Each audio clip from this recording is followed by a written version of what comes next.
pour Pierre Palmade, c'est l'ascenseur émotionnel.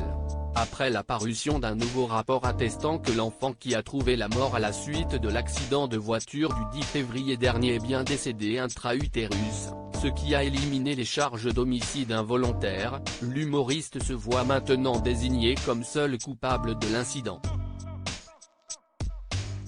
Selon les conclusions du rapport très attendu d'expertise d'accidentologie, relayé par nos confrères du Parisien, la collision aurait été causée par une faute de conduite caractérisée par un déport intégral dans la voie de sens opposé et une absence de reprise de trajectoire en correction.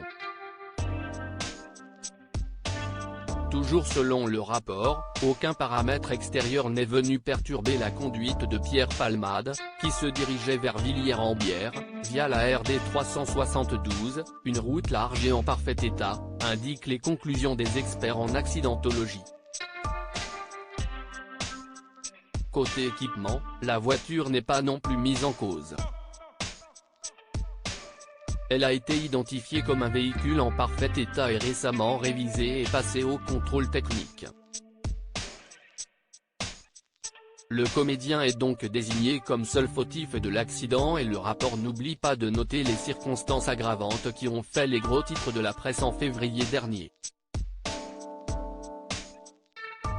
Les réflexes de Pierre Palmade, amoindris par l'usage de drogue. Le rapport d'expertise d'accidentologie rappelle également que Pierre Palmade était, au moment des faits, sous l'empire de différentes substances stupéfiantes, cocaïne, catinone, qui ont des effets psychotropes délétères sur la conduite, surestimation de ses capacités, illusion d'une absence de fatigue, ou sensibilité accrue à la lumière des phares pour la cocaïne, ont indiqué les experts.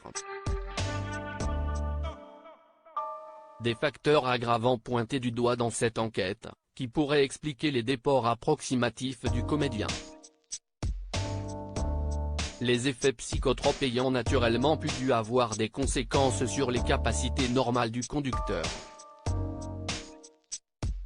Article écrit en collaboration avec 6 médias Crédit Photo, Bertrand Rindoff Petrov.